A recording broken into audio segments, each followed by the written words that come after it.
dan terkesan Ya cerdas nggak cermat itu, Pak? apa-apa, nggak apa-apa. Ya orang namanya juga ingin mencari sesuatu yang barangkali orang lain akan kesulitan menjawab. Sebenarnya nggak apa-apa, lebih bagus lagi substansi disampaikan. Kalau itu SGIE, kalau mungkin membacanya pakai bahasa Inggris karena itu singkatan bahasa Inggris, SGIE umpama gitu, orang kan mikir apa ya gitu. Tapi dalam teknik debat, debat presiden sebelumnya juga pernah terjadi begitu. Baik, sambil kami memperbaiki sambungan telekomunikasi kami bersama dengan narasumber Chiko Hakim, saya akan kembali ke Mbak Titi. Mbak Titi, ini KPU dan moderator juga banyak kritik ya. Harusnya menurut publik yang menyaksikan, KPU dan moderator bisa lebih tegas. Kenapa mereka tidak menegur paslon, hanya berani untuk menegur supporter? Baiknya bagaimana moderator bersikap dalam sebuah acara debat, Mbak Titi? Iya, Undang-Undang Pemilu memang banyak membatasi moderator, Mbak Afi ya. Karena di Undang-Undang Pemilu dan Peraturan KPU itu disebutkan bahwa moderator selama dan sesudah debat dilarang merespon, bersikap, menyikapi atau kemudian mendalami, menindaklanjuti apa yang terjadi dalam proses debat. Nah, itu memang harus diterjemahkan oleh KPU. Apa yang dimaksud dengan merespon, menyikapi atau bersikap atau memberi tindak lanjut ya. Apakah itu termasuk juga dilarang menegakkan tata tertib debat misalnya? Kalau tata tertibnya dilarang meninggalkan podium, kalau ada yang meninggalkan podium tanpa izin, apakah itu perlu diingatkan misalnya? Atau kemudian kalau pertanyaannya di luar konteks, apakah bisa diingatkan? Nah, itu tata tertib yang bisa dirumuskan. Termasuk misalnya kalau ada yang menggunakan akronim, sebenarnya kita bisa belajar dari debat 2014 ya. Akronim itu kan juga sudah sempat digunakan oleh Presiden Joko Widodo ketika berdebat tahun 2014 dengan menyebutkan TPID, Tim Pengendali Investasi Daerah. Sekali lagi, ini kan debat ingin mengelaborasi gagasan, mendalami program, bukan sesuatu yang untuk main tebak-tebakan.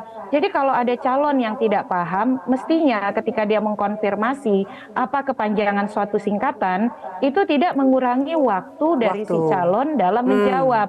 Karena kan kita ingin memastikan semua itu mendapat pesan dan pertanyaan dengan baik. Sah-sah saja kemudian kalau singkatan yang tidak familiar, tidak dipahami, dikonfirmasi ulang. Karena kan kita ini berdebat presiden wakil presiden, bukan main cerdas cermat yang memang sudah dikasih kisi-kisi yang spesifik misalnya. Betul. Nah, kalau saya tanya Mbak Afi misalnya, Mbak Afi tahu nggak singkatan dari GSOD? Pasti nggak tahu, saya yakin. Tapi orang yang bergiat di demokrasi, di kepemiluan, bisa jadi sudah tahu. Tapi kan ini kita bicara rakyat Indonesia. 204 juta pemilih yang menyaksikan proses debat. Yang perlu diedukasi, dibangun pemahamannya. Karena tujuannya apa sih proses debat ini kan momen atau medium yang sangat massal, kolosal di dalam menyampaikan gagasan, visi misi, program kerja dari para calon supaya politiknya politik gagasan bukan emosional apalagi hegemoni identitas. Kan gitu. Baik. Saya kembali ke Mas Chiko. Semoga sambungan telekomunikasinya sudah lebih baik. Mas Chiko, soal paslon yang beranjak dari podium, sebenarnya arahan termasuk juga ketentuan KPU itu seperti apa? Benarkah ada arahan dari KPU bahwa sebenarnya kandidat itu tidak boleh meninggalkan podium yang sudah disediakan? Apa clear message dan informasi dari KPU itu?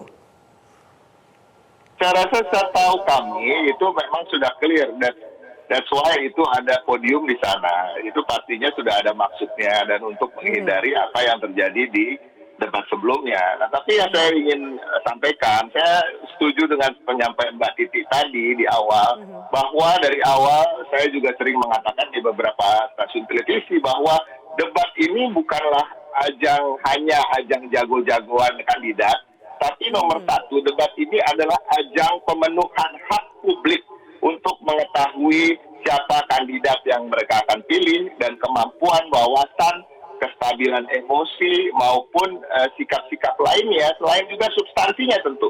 Nah, ini yang saya lihat KPU gagal menghadirkan itu di dalam 2 debat gitu.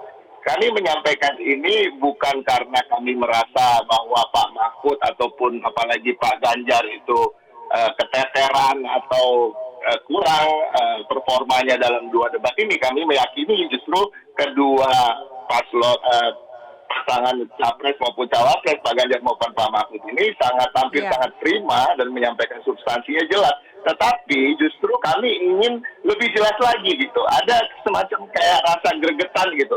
Kami sebenarnya sungguh ingin mengelaborasi lebih jauh gagasan-gagasan kami melalui Pak Ganjar maupun Pak Mahfud. Nah, ini juga gagal di eksekusi oleh KPU, dan kami juga ingin supaya masyarakat bisa dapat membandingkan di antara para paslon siapa yang paling menguasai gagasannya, apakah itu gagasan tim ses atau gagasan yang berangkat dari kegelisahan pribadi tentang bangsa ini dari capres maupun cawapres itu, karena itu juga penting.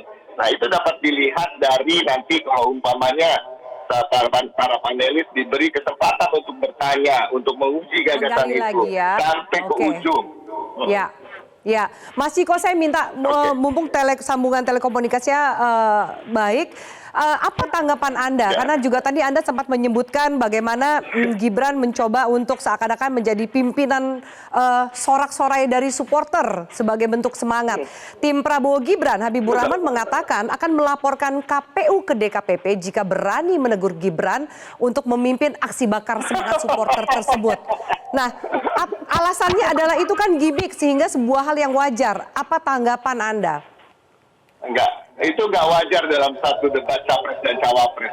Saya berada di politik ini 25 tahun.